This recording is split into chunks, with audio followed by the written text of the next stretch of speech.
Hi, everybody. Eve Harow, Rejuvenation on the Land of Israel Network, coming out of the beautiful but fattening holiday season. So I am spending this first day before I start a whole long month of guiding at a conference in Hashmonaim. I'm so excited. Archaeology, basically the theme is what has been found in the region of Binyamin, which is much bigger than the biblical area of Benjamin. It's the regional council of Binyamin, going all the way up to Shilo, and its areas probably like the good southern half of the Shomron, I would say.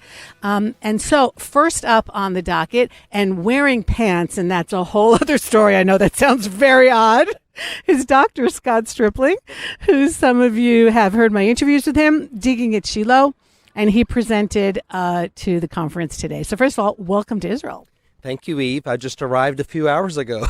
With a suitcase. Well, that's right. I came from Canada. I had no suitcase there for 2 days. And just when I was leaving, my suitcase arrived there. So I was grateful to get here with clothes. Right. But we did make sure that the weather was really nice, just in case you had shorts and not pants, which they didn't do for you in Canada. They did not. But when God's a local call here, you can even arrange like a few things. But anyhow, I was listening to your lecture this morning. I've spoken to you before on the pomegranates and on some of the fabulous stuff in Shilo. But what really struck me today is what you were saying we haven't found. So maybe elaborate a little bit for my audience on that one. Absolutely. Our technologies have really escalated in the last 5 to 10 years. We're doing things with computers in the field, iPads, drone technology, wet sifting that is really revolutionizing what we're finding in the field. So what does that mean, wet sifting? Okay, so the process began maybe 20 years ago in the city of David with some limited wet sifting near the Pool of Siloam that Reich and Shukron were doing, and they realized that, wait a minute, we can see things that we didn't realize were there, that you're missing with the naked eye if we wash it. Say, for example, a rock may not be a rock after all, it may be a scarab once that it's washed.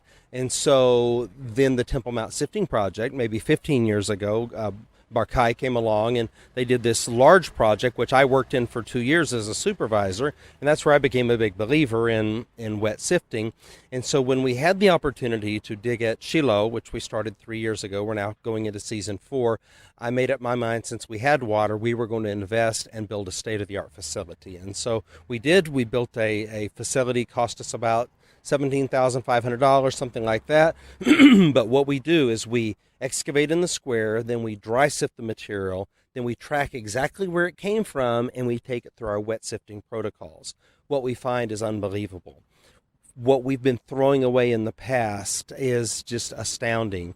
75% of the small finds, the glyptic, like scarabs and bula and this type of thing, we've been missing 75% of them. Now, when you say we, you mean archaeologists in general, not you in particular.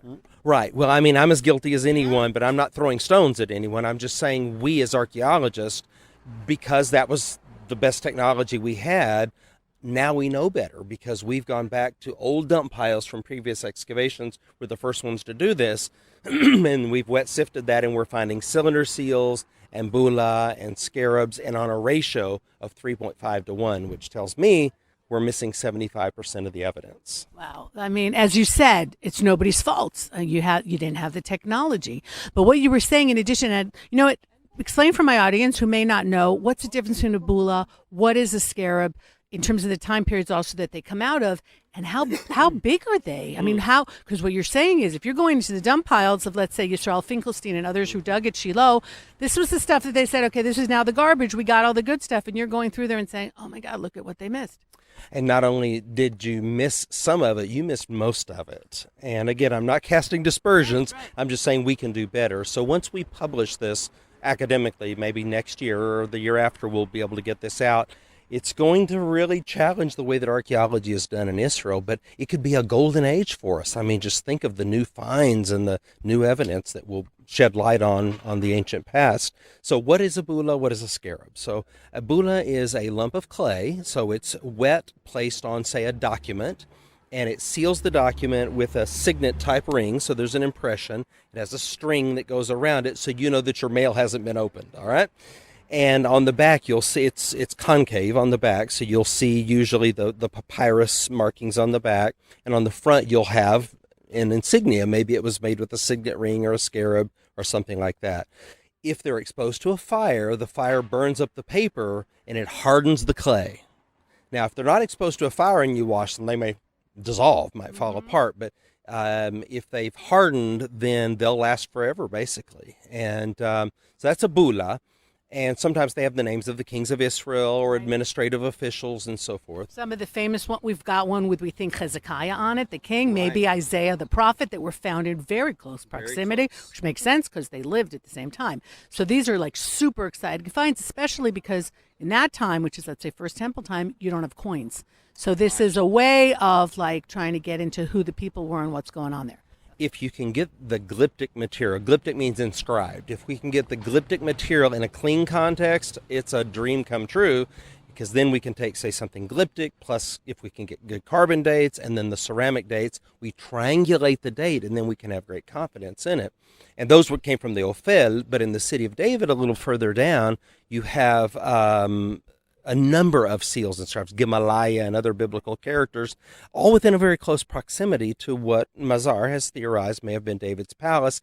So you get these administrative remains. The big word for that is verisimilitude. So here's a historical account. Now we find a consistency in the material culture of what you would expect to find. So you're saying historical account, which is biblical. I mean, like these ministers, for example, mentioned in the book of Jeremiah. Some people, which is a battle that I know that you're having, as well as others, would say, well, you're basing it on the Bible. We're not really going to call that historical. So that's like a whole sidebar that we've got to deal with, especially the archaeologists here in Israel, all the time. That undercurrent is this saying that the Bible is a true account? Is this taking apart the Bible? And that's just kind of an undercurrent that goes all the way through. Well, I take it as a serious historical text, but even those who don't can't with a straight face tell you that they don't use it. Now, when it comes to like your faith commitment, that's where maybe that makes them very nervous. But as far as the historicity, I mean, how can you deny that this is a Hezekiah seal and that this is an Isaiah seal? It's very exciting. There they are from the 8th century BC. The Bible says it. There it is. Now, what's a scarab? Okay, so a scarab, the Latin word scarabus means beetle. And so, of course, the Egyptians venerated the dung beetle. They believed that it pushed the sun across the sky each day.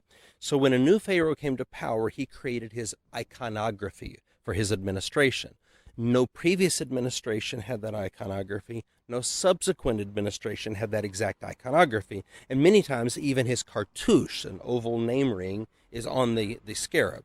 So it allows then, say, an official representing the king to have his authority. And it impresses that, and there's his name impressed. Sometimes it may mean that this is going to the king or coming from the king, or it just gives me the authority if I have that scarab to represent the king in some capacity. So this is only associated with Egypt then? Yes, but you have to remember that this part of the world was really under the hegemony, under the control of Egypt for most of the period. Even when you had autonomy, even in the United Monarchy, and even certainly in the divided monarchy, Egypt was still a player during this time. So you'll find scarabs from all those time periods. So the scarabs that you have found, and you were saying that you found 8 scarabs in 4 weeks, something Yisrael Finkelstein in 42 weeks had found 8, which is when you realize, like, they must have missed a lot of stuff. The proportions aren't working here. So from what pharaohs did you find these scarabs? Okay, great question. So in 12 weeks of excavation, we have uncovered 8 scarabs, not counting other glyptic things. Finkelstein and the Danish combined in 42 weeks got 8. So that's a ratio of 3.5 to 1. Now, which ones did we find? Most of our scarabs at Shilo and really in the hill country are going to be a Hyksos period. All right, prior to the arrival of the Israelites. So this is a period when Israel is in Egypt. We do also have a scarab of Thutmose III, and we know when he conquered Canaan, whether you use high chronology or low chronology. Around the minus 1400s or so, he's in there? 1479 or something like that. So, I mean, I personally would see him even as the pharaoh of the oppression talked about in the Bible, but regardless of someone's view on that, he's like, along with Ramesses II, he's the most powerful of the pharaohs. His mother, remember, stepmother Hatshepsut had tried to usurp his authority, and once he came to power, he chiseled her name off the monuments of Egypt and so forth. So it's hilarious. So, whiteout of ancient Egypt. I was there leading a tour of Egypt. It was funny. You would actually see, where it was chiseled off. Our earliest scarab at Shilo was like 13th dynasty, so maybe 1750 BC. So that's the foundational interface. At Kerbido Makatira, where we excavated before, we got a late scarab of Psamtik I, and that's interesting because that interfaces with, say, the Assyrian records in the Bible, 26th dynasty. So you get them from all time periods, but it's usually in the earlier periods, say Hyksos, are very, very common. Okay, so in addition to the wet sifting, which is just finding many more things than you'd ever found before, you're also using a lot of drone technology and computers. And you were saying, like, there's no paper out on your site. Everybody is integrated with their iPads and with yours. And you can take pictures, you can take aerial photos with the drones and just kind of superimpose your dimensions on that. You don't even have to draw out things anymore. Well, it takes the human element out of it, where you have errors. Say if the artist makes a mistake, when we have a perfect photograph, then we're able to make notations on that each day, incorporate that data. On the bus ride on the way home, all these iPads are backed up into the master system, and then the supervisors get their iPads back before they even get off the bus because we have Wi-Fi on the bus. So it's backing everything up, and then they're getting them. So phenomenal what we're seeing. Each one of those supervisors is recording data. Then all the data is coming on. I have a big iPad, like the 12.9 inch. So all that data is coming on so I can see all the squares. And Eve, that empowers me to make data-driven decisions in the field. So I'm literally able to take into account on the spot the numbers to crunch them. So it's not just getting a feeling that we should do something, but I'm actually bringing data to bear. Right. Or if you see like a little corner of something, maybe that's a wall. I mean, because you've got to decide every single day where to continue digging. You can't just do everything. So this way, this gives you information and maybe a different direction to go in, or maybe the color of the soil is a little bit different. Yep. So now you're looking at a burnt level or something that you wouldn't have necessarily seen otherwise. Well, as good as our memories may be, they fade. And so, we came across this same level in other squares, and now I'm going by memory, from what we found. Instead, I can just punch a button and I don't have to go by memory. I can know exactly what was in the surrounding squares at that level, and I can then anticipate what we're going to find in this square, so we can be more careful. You're also very big into context, like just doing an area, not just a site, which I think has become more and more understood among archaeologists is the way that it has to go. I mean, you can't just plop what's happening all around. In life in general, context is huge, but on these sites. So when you've got the drone, it's not just hanging over Shilo, you're going a little bit out to see what's happening in the outlying area? Yeah, we're surveying that outlying area, and I think just last year, for example, we've identified what may be a northern approach road. Well, that's pretty awesome. I mean, you hear people maybe 100 years ago, someone wrote an article that you couldn't have an approach from the north because it was too steep. And then others repeat that. And once you get a bunch of people repeating the same thing, now it's a fact. Well, I mean, doesn't seem too steep to me, and now we seem to have an approach road. I mean, people coming from the north, I don't think they're going to go all the way around to the south and then all the way up. Unless you're the Benjaminite runner who's going to tell the city, and then he only goes Taily afterwards. But in normal times, that's not what you're going to want to do. Well, right, and on a daily basis, I don't think they're drawing water from the spring on the north and taking it all the way to the south and then all the way through the city, and this is why I think we may have identified an opening on the north into the city. So are you at the forefront of some of this, let's just call it high tech, integrating archaeology with the drones and with the computers? Because, I mean, computers have been around for a while, but who decided that this could be applied in the field? Well, it sort of simultaneously happened at several sites, but we certainly were on the cutting edge of it. But I know, for example, Chris McKinney from Bar Ilan, he works at the Tel Bernai excavation. Chris helped me see what they were doing with a very primitive construction app, and then they turned it into a way to begin to use iPads. For me, it was too bulky, but he helped me begin to see the potential of it. Then we really refined it, and now we're sharing it with others, and that's what's neat. We're able to learn from each other and have kind of a synergy. But I would say that probably the technology that we're having the most impact with is the wet sifting. When we publish these results over the next couple of years, I think it's going to really be a challenge to my colleagues. Can we justify continuing to do things the way that we've done them in the past when we know what we're missing? And, people can say, well, it's too expensive or whatever, but still, then do less area and do it right. No, it seems like wet sifting should be at every dig. I mean, it just seems like so obvious right now.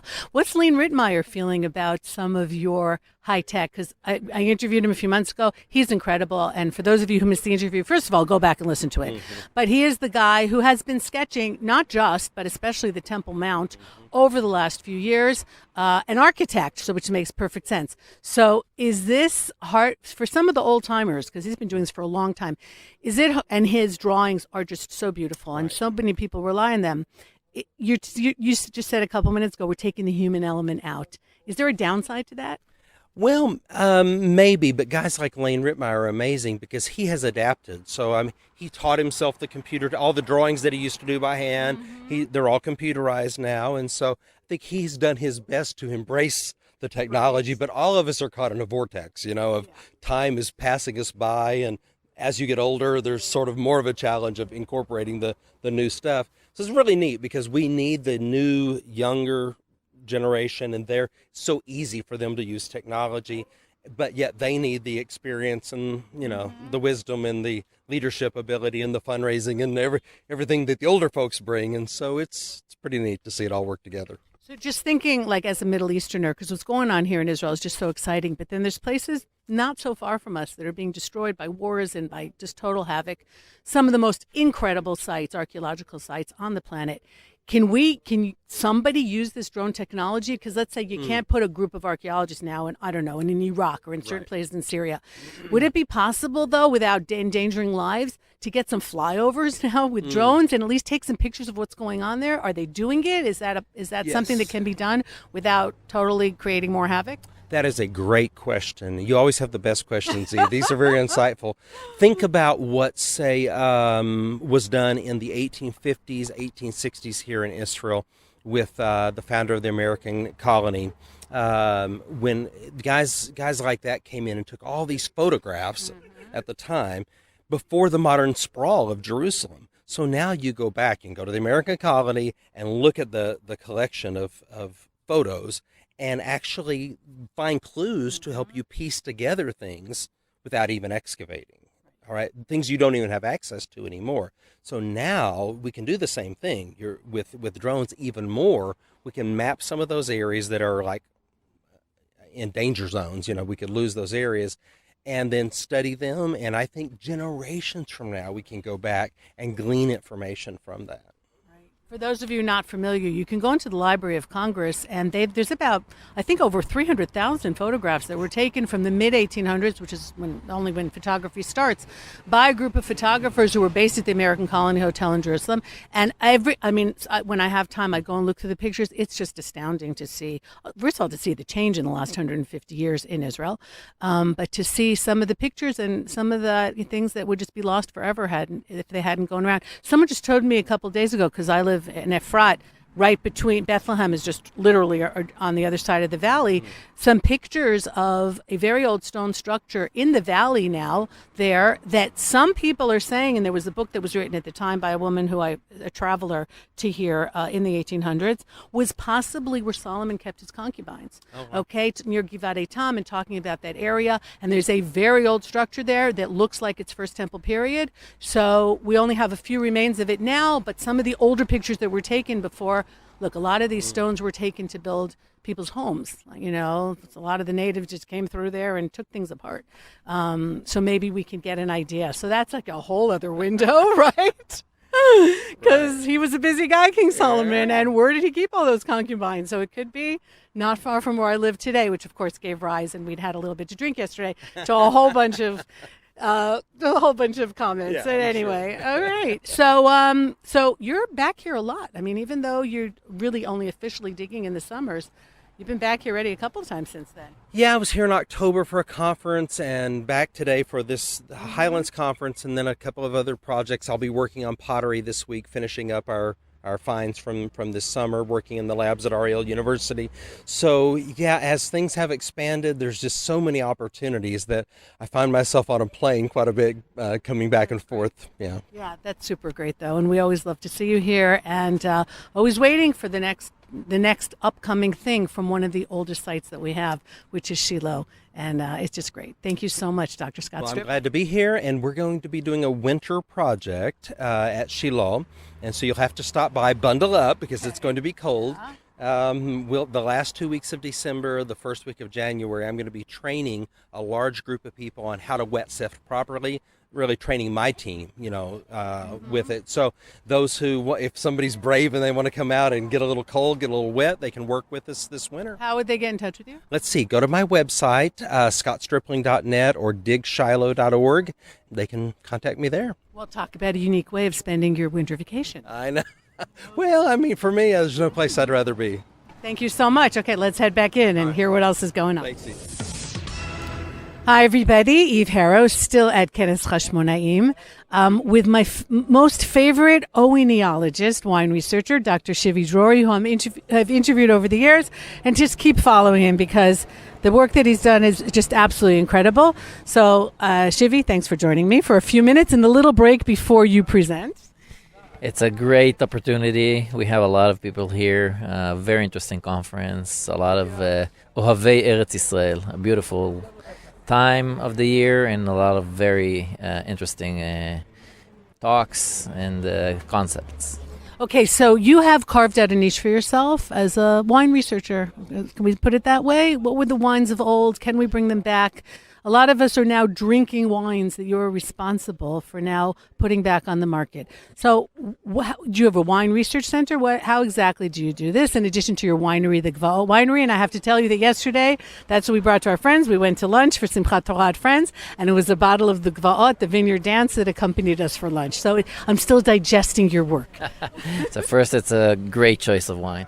As to the center in Ariel University and Eastern R&D Center, we are developing a very new concept that it's actually the first time in Israel that a wine center is going to be built. It was a great donation of Lee Sampson from LA. The center will be a 4-story building with a winery, a research winery, a very sophisticated, modern research winery, and a few stories of laboratories, very modern and very... all the new equipment and everything will be installed.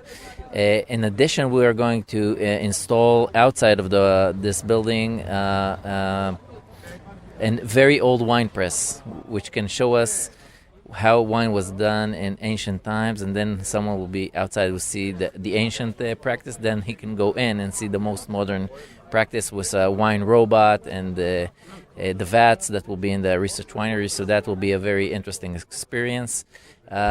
This center is aimed to push forward wine research, grapevine research, genomics of grapevine. All around, we are committed to develop this part of the research, and we are sure that this building will make this happen in the best way possible. Is this only for vines or seeds or anything having to do with wine found in the land of Israel, or is this something international? Or I assume that you work with other wine researchers around the world. Yeah, so of course our main work is focused on Israel because this is our main interest. We want to help the wine industry in Israel develop to its right place. But in addition, we have a few research topics that are of an interest for international communities, like we're talking about resistance to drought, to powdery mildew, which is a very bad disease of grapes. So we're dealing with a lot of things that can be of interest to international communities. Phylloxera still a problem? What knocked out the very early wine industry about a little over 100 years ago? Phylloxera is of interest, but is not a main issue today because most grapevines are already grafted on resistant vines, so that's not a big issue. But resistance to drought is becoming a big issue because places like Europe that had a lot of rain in last centuries are becoming more and more dry, and they are concerned today about how either to irrigate their grapevines or find resistant grapevines. So if we have from our desertous country some resistant varieties, that may come into breeding programs that may make the next drought-resistant Cabernet Sauvignon, which is of main interest for Europe and other countries. So I went to a lecture a couple of months ago with the archaeologist who's been digging at Herodian and coming up.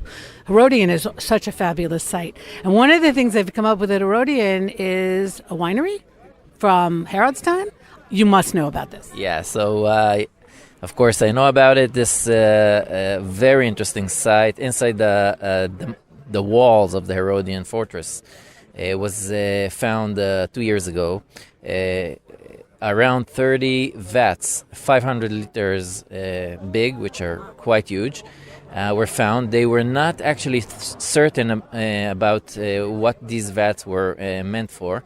So I decided to help, and we allocated some money to excavate and dig these jars or clay vats, and we found at the bottom a lot of pumice, which is the residues of the winemaking, including a lot of seeds. This is great. This is a very unique opportunity. These seeds were dated to the time of King Herod. And this means that we actually found at least one of the wineries of King Herod, which is very interesting because we know he brought a lot of wine from Europe, from Italy and so on, but he probably also produced wine locally and sent wine to his friends in Europe, in Italy and so on. So that could be very, very interesting to actually find which wines King Herod was actually producing here and was proud of, so he can actually send it as gifts to his friends abroad. We already took some of these seeds and we are now identifying them. We have some results, but I can't talk about them yet. Come on.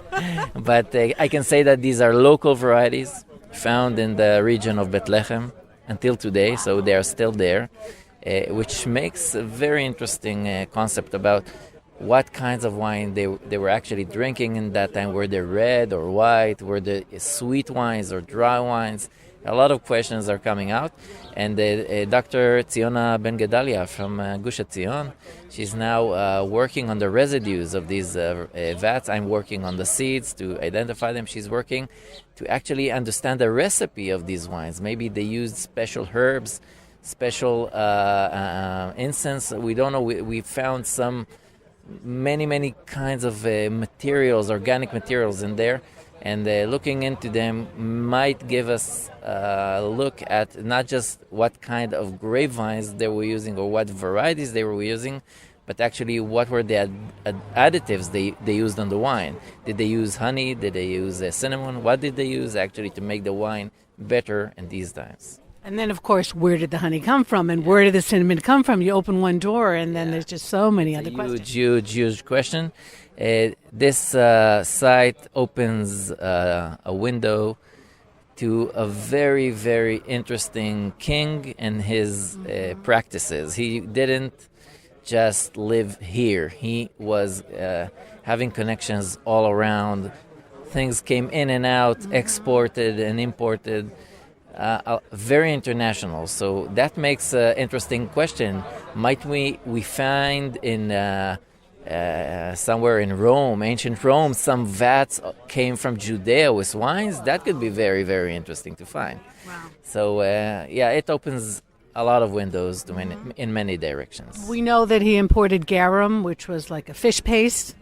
Kind of along lines, I suppose, today of ketchup, like it went with every meal, and some apple compote from someplace. So the guy liked to live, and he liked his fine food. Good foods, great wines. We also have some findings from Masada that in initial reviews, for us, it seems that they come from international varieties. The seeds are identified not as local varieties, but as international varieties, and we are very much interested to know where did these wines come from and what varieties were used in Rome at that time. So that gives us a great opportunity to look not just on what's going on locally, but also what came into Israel from abroad. So maybe he brought vines in from, let's say, France, or maybe some of the land of Israel vines went out to Europe, what's seen as indigenous to Europe, maybe sourced out of here.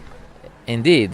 We know that some of the varieties that are found outside of Israel probably originated either from the region of Georgia, Armenia, or the region of the Levant, Israel, Syria, Jordan. How the grapevine spread out, it's quite certain that it came from this region, from our region, from the Middle East, let's say, more or less, and was spread to Eastern and Western Europe later on. So indeed, we might find that some varieties that are indigenous today to Italy might have come earlier from our region.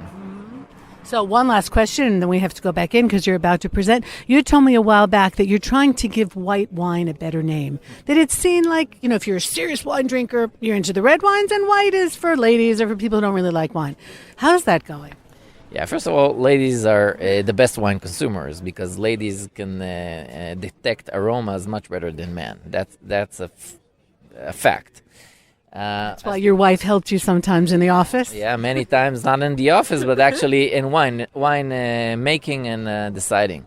About white wines, we found that most local varieties in Israel are actually white, which is very interesting because if you would think that most wines were red, you would find most of the varieties red. That makes a lot of sense. But we actually find 2/3 of the varieties are white and only 1/3 is red. So that started to maybe we are starting to think that actually the concept of red wine as the best wine or the main wine is not right. Maybe they made a lot of white wine. Of course, they also ate grapes as table grapes, but you can understand that it's a very short period of time. Most of the grapes were grown for winemaking or raisins. Mm-hmm. So if you have 2/3 of the varieties as whites, it makes sense that most of the wine was actually white.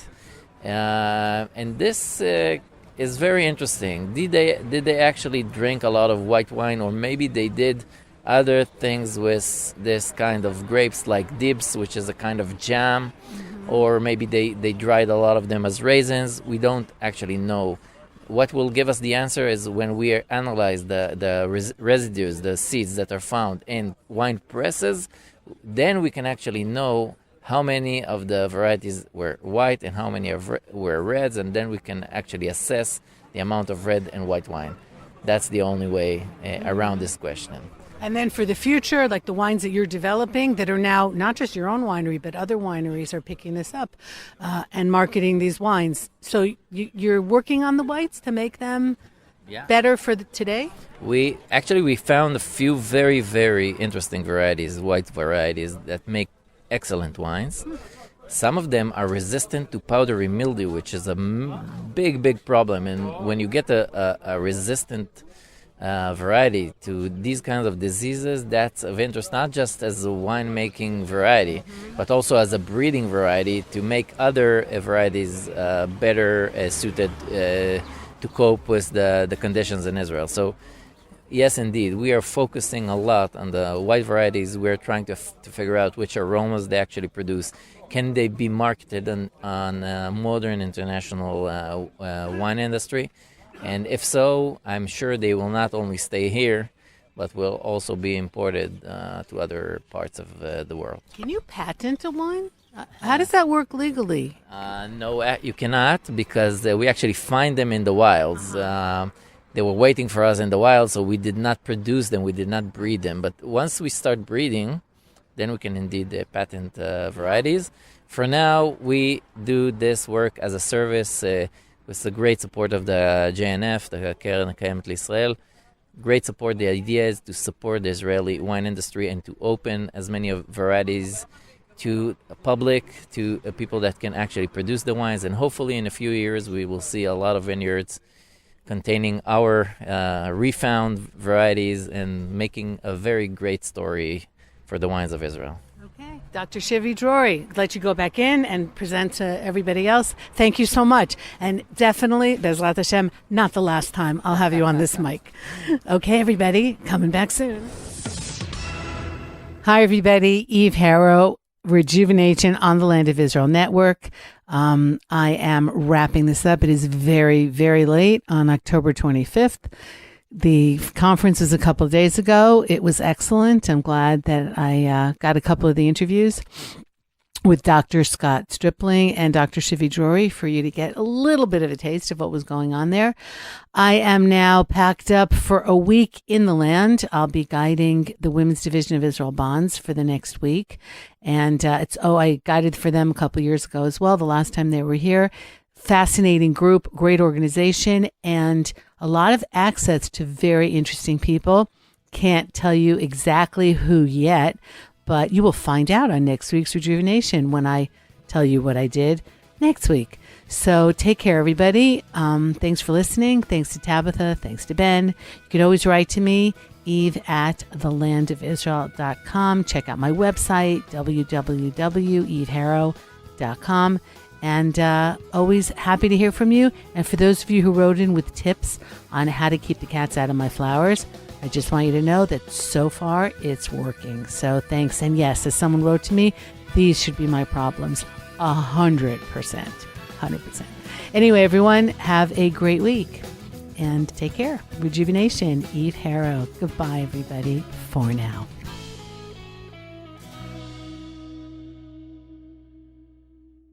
Hi, this is Josh Haston, host of Israel Uncensored here on the Land of Israel Network. Tune in every Monday to hear the latest news coming from Israel, plus interviews with top Israeli politicians, media personalities, and activists, all doing their part to counter anti-Israel propaganda and BDS. Don't miss a minute. Be sure to stream or download all of the amazing programming from our wide range of hosts here at the Land of Israel Network